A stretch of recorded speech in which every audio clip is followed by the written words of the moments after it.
Hai guys, selamat datang di channel Animanga Studio. Dan di video kali ini, gua akan membahas tentang Mushoku Tensei Jobless Reincarnation. Sekarang, gua bakal bahas kelanjutan anime berdasarkan web novelnya. Di video kali ini, gua bakal merangkum web novel volume 4 part kedua. Video ini diperuntukkan buat kalian yang penasaran dengan kelanjutan animenya, dan juga bagi kalian yang tidak cukup waktu untuk membaca web novelnya. Dan tentu saja, video ini merupakan video spoiler. Bagi yang tidak suka, gua sarankan untuk tidak menonton video ini. Oke, sebelum kita mulai, gua mau ngingetin untuk subscribe dan nyalain loncengnya, supaya kalian dapat notif video terbaru. Agar dapat mengendalikan mata iblis ini, Rudeus hanya boleh melihat 1 detik ke depan. Jika Rudeus mencoba untuk melihat 2 atau 3 detik ke depan dan seterusnya, maka beban pada otak akan meningkat karena akan melihat berbagai kemungkinan yang ada. Saat mengisolasikan diri, Rudeus melihat Eris kembali dalam keadaan berkeringat, dan Ruijerd seperti terlihat segar dengan sedikit keringat. Rudeus bertanya kepada Eris apa yang mereka lakukan, dan Eris hanya menjawab bahwa itu rahasia. Rudeus makin penasaran dan gelisah apa yang sebenarnya mereka lakukan. Pikiran negatif menghinggapi Rudeus, tapi ia berupaya untuk berpikir positif. Mungkin saja mereka melakukan kegiatan melatih fisik di suatu tempat. Akhirnya, Rudeus berhasil menguasai mata iblis peramal hanya dalam waktu seminggu. Ruijerd menyarankan untuk mencoba kemampuan mata iblis tersebut dengan melakukan latihan bertarung dengan Eris dan melihat hasilnya. Rudeus menerima pendapat Ruijerd. Mereka bertiga pindah ke daerah pantai. Di depan Ruijerd, Rudeus dan Eris berhadapan dengan tongkat kayu yang sudah disiapkan. Hari ini Eris tampak penuh dengan kepercayaan diri seperti biasa. Mereka akan sparring tanpa menggunakan sihir. Rudeus akan mencoba bertarung dengan menggunakan mata iblis untuk melihat 1 detik ke masa depan. Sebelum Rudeus benar-benar siap, tiba-tiba Eris datang untuk menyerang Rudeus dari sisi kiri. Apabila tidak memiliki kemampuan peramalan ini, kemungkinan besar Rudeus tidak akan mampu bereaksi secepat ini. Rudeus dapat melihatnya dengan jelas. Lantas Rudeus mendaratkan serangan balik pada salah satu sisi wajah Eris. Pergerakan berikutnya, tanpa berkedip, Eris datang untuk menyerang berturut-turut dengan pedang kayu di tangan kanannya. Disinilah kekuatan Eris terlihat. Tak peduli serangan apa yang Rudeus gunakan, Eris tidak gentar sama sekali. Dan secepat mungkin Eris bersiap untuk masuk ke serangan berikutnya. Rudeus memukul lengan Eris dengan serangan yang kuat. Eris menjatuhkan pedang kayunya. Jika tanpa mata iblis, Rudeus berpikir inilah akhir dari pertarungan. Namun, yang terjadi di penglihatan Rudeus, Eris sudah menyiapkan jurus berikutnya. Dengan kata lain, ini adalah semacam tipuan. Eris akan memberikan pukulan di ujung rahang Rudeus pada sisi kiri. Rudeus mentekel kakinya, dan karena itu Eris pun terjatuh. Dan Rudeus pun mengunci pergerakannya. Eris meronta untuk memberikan perlawanan. Namun, Ruijerd melerai, dan akhirnya ini merupakan kemenangan pertama kali Rudeus dalam pertarungan pedang melawan Eris. Kemudian wajah Eris dengan cepat berubah. Moodnya pun memburuk. Dia pun kembali ke penginapan dengan bahu gemetaran. Melihat hal tersebut, Rudeus merasa bersalah. Ruijerd menatap mata Rudeus dan memuji pertarungan tadi. Namun Rudeus bilang, siapapun bisa melakukan hal tersebut jika memiliki mata iblis. Tetapi Ruijerd menjawab bahwa mata iblis bukanlah sesuatu yang bisa dikuasai dengan segera setelah diterima. Pernah ada seorang prajurit Supard yang memiliki mata iblis. Dia selalu mengenakan penutup mata Dia tidak bisa mengendalikannya sampai ia mati. Rudeus bisa mengontrol mata iblis hanya dengan berlatih selama seminggu. Rudeus sungguh tidak normal. Mendengar hal tersebut, Rudeus menjadi sedikit sombong dan berbangga diri. Rudeus penasaran bagaimana bila ia menantang Ruiger. Rudeus sangat ingin melihat hasilnya. Ruiger menerima tantangan tersebut. Ruiger menempatkan tombaknya ke samping dan mempersiapkan diri tanpa senjata. Rudeus menerawang di dalam penglihatannya. Telapak tangan Ruiger terbang ke arah wajahnya tepat di depan mata. Rudeus mulai mengulurkan tangan untuk menangkap tinju itu, tapi tangannya tertangkap di dalam penerawangannya, sehingga Rudeus menarik kembali tangannya secara refleks. Pada saat itu, penglihatan masa depan mulai kabur. Terdapat dua penglihatan pertama. Ruiger meluncurkan tinju ke arah wajah, dan penglihatan kedua, Ruiger meluncurkan arah yang sedikit berbeda. Rudeus menjadi bingung dan mundur menghindar. Namun tinju Ruiger terbang, maju, dan meski terlihat dengan jelas, tinju Ruiger mengenai ujung hidung Rudeus. Lantas Rudeus pun roboh. Ruiger memberikan jawaban atas apa yang terjadi. Kunci kemenangan Ruiger adalah pengalaman dan kemampuan. Sehingga itulah mengapa meskipun serangan yang terlihat, Rudeus tidak mampu untuk melakukan reaksi dengan tepat. Rudeus kembali ke penginapan sambil memegang hidungnya yang terkena pukulan dan mendapati Ares memeluk lututnya di atas tempat tidur. Ares sedang depresi. Rudeus mendengar dari Ruiger bahwa selama seminggu ini Ares telah berlatih sangat keras untuk menjadi lebih kuat. Selama latihan tersebut, Ares pernah mendaratkan satu pukulan kepada Ruiger. Setelah berhasil mendaratkan pukulan tersebut kepada Ruiger, Rudeus telah merusak kebanggaan Ares tanpa ampun. Dengan perasaan bersalah, Rudeus menggenggam tangan Ares. Rudeus mencoba menghibur Ares sambil berkata agar Ares jangan kehilangan kepercayaan diri. Kemudian Ares menyandarkan tubuhnya. Aroma ringan keringatnya terasa begitu wangi. Sambil bersandar, Ares bilang bahwa Rudeus tidak adil karena sudah mendapatkan mata iblis. Padahal Ares sudah berusaha sebaik mungkin.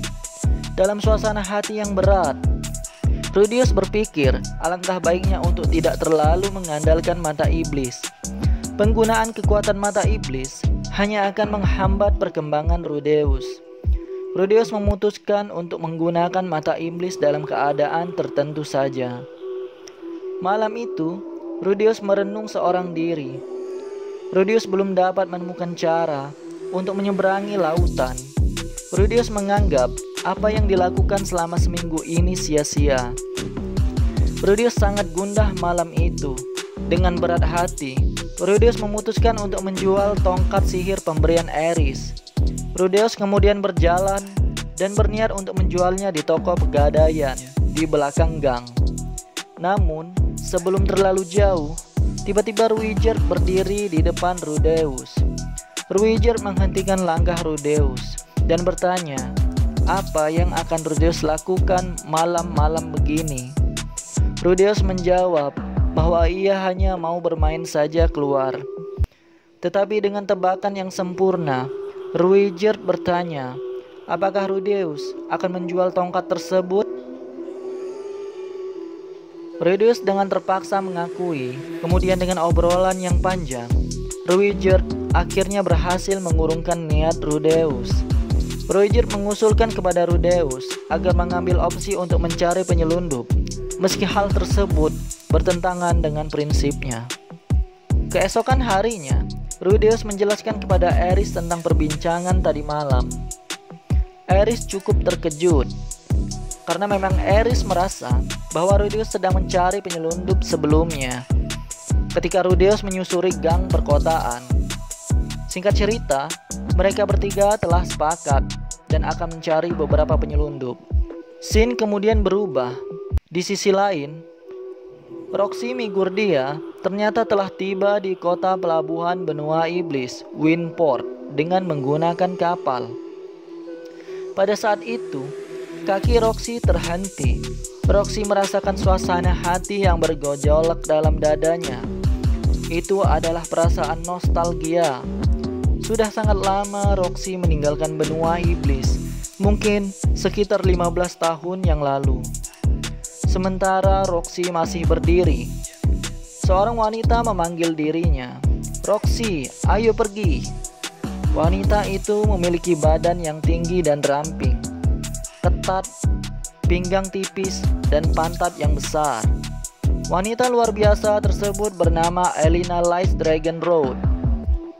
Dia adalah seorang prajurit elf, sembari menghunuskan pedang bernama pedang Estok dan menggunakan perisai. Pedang Estok bukanlah pedang biasa. Pedang tersebut didapatkan dari dungeon. Pedang ini memiliki kekuatan sihir. Sekali ayunan dapat melepaskan tebasan yang dapat menebang pohon beberapa meter di depan. Kemudian terdengar, "Oh, itu daratan, itu daratan." Sesosok dwarf tua turun dari kapal di belakang Roxy. Dia mengenakan armor yang tampak berat, memegang tongkat dengan jenggot bergoyang keras dan wajah biru. Nama sosok itu adalah Tallhan. Tallhan dari puncak gunung, itulah julukannya. Tingginya sama seperti Roxy, tapi lebarnya 2 kali tubuh Roxy. Roxy bertemu mereka di kota pelabuhan kerajaan raja negara Eastport di benua Milis. Dan ternyata mereka juga ingin mencari korban-korban yang hilang akibat insiden yang terjadi di Vitoa. Ternyata insiden teleportasi yang dialami oleh Rudeus dan Eris yang berpindah dari benua tengah ke benua iblis itu juga dialami oleh seisi kota Vitoa. Baik orang dan bangunan, semuanya berpindah secara acak di berbagai tempat di dunia. Keadaan kota Vitoa kini berubah bagaikan padang gurun, dan seperti belum pernah ada kehidupan sebelumnya. Itulah kenyataan yang Roxy terima. Elena Lice bilang bahwa mereka berdua adalah mantan anggota Taring Serigala Hitam dan ingin mencari temannya yang juga termasuk ke dalam kelompok Taring Serigala Hitam, yaitu Paul dan Zenith. Roxy tampak terkejut. Ternyata Paul dan Zenith juga termasuk dalam kelompok tersebut. Roxy pernah mendengar bahwa ada satu kelompok yang paling terkenal di benua tengah. Hanya dalam beberapa tahun dibentuk, mereka naik hingga ranking S, dan kemudian setelahnya kelompok tersebut lenyap. Di sisi lain, Elena Lice dan Tallhan juga terkejut mendengar nama Roxy Migurdia. Roxy terkenal dengan julukan penyihir air tingkat raja.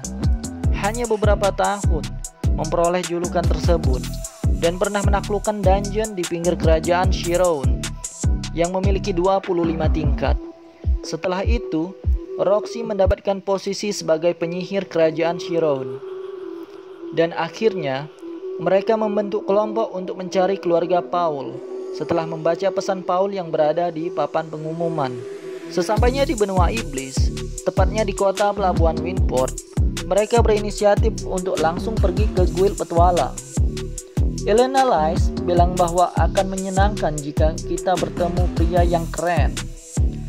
Mendengar itu, Roxy mengerutkan kening dengan wajah yang cemberut. Elf yang bernama Elena Lice ini tidak seperti penampilannya yang polos. Ternyata ia begitu menggilai pria. Di tengah pencarian menemukan informasi terkait insiden di wilayah Vitoa, Roxy mendengar tentang adanya guild bernama Dead End. Guild ini terlihat terus-menerus menyebarkan namanya. Roxy bilang, apakah mereka tidak waras? Jika berbicara mengenai Dead End, maka itu adalah nama seseorang dari ras iblis yang sudah cukup kondang. Sesosok monster dari ras Supart yang begitu berbahaya.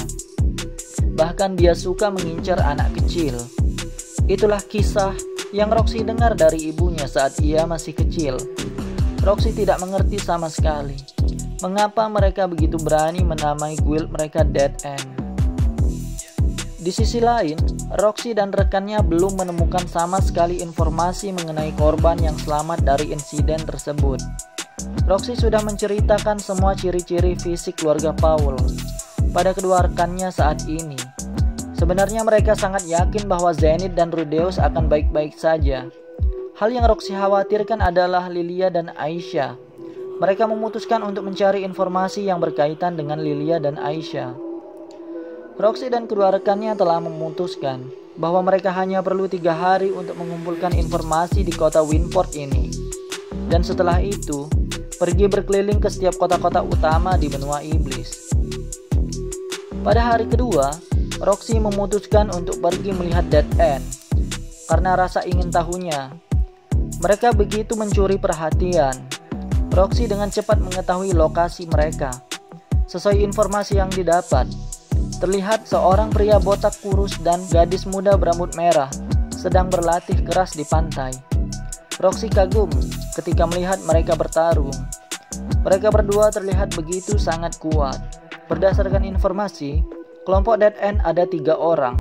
Roxy penasaran, di manakah anggota yang satu lagi? Di saat Roxy memikirkan itu, pria botak itu menoleh ke arah Roxy dengan tatapan yang intens. Roxy merasakan ketakutan, seolah-olah dia telah menjadi mangsa yang diburu. Roxy cepat-cepat meninggalkan tempat itu. Ruijert sebenarnya telah tahu sejak awal kehadiran Roxy. Dan Ruijert tidak menyangka saat Ruijert menoleh melihatnya. Roxy pun berlari ke suatu tempat. Roxy segera kembali ke penginapan. Sambil berkali-kali menengok ke belakang, Roxy sangat ketakutan. Ketika sampai di penginapan, Roxy melihat Elena Lice bersama 5 pria lain di kamar. Roxy menjerit melihat hal tersebut dan membacakan mantra sihir sehingga setengah bangunan penginapan itu roboh. Pada hari ketiga, sejak terjadinya hal semacam itu, semuanya menjadi tidak jelas. Pengumpulan informasi tidak lengkap. Roxy menghancurkan penginapan dan membayar denda yang cukup besar untuk memperbaikinya. Roxy bilang ini semua salah Elena Lice. Nah, itu dia rangkuman cerita Mushoku Tensei Jobless Reincarnation. Bagi kalian yang ingin lebih detail mengenai ceritanya, silakan baca sendiri web novelnya. Oke, kayaknya cukup untuk pembahasan video kali ini. Terima kasih banyak telah menonton videonya sampai habis. Jangan lupa untuk subscribe. Sampai bertemu kembali di video selanjutnya. Terima kasih.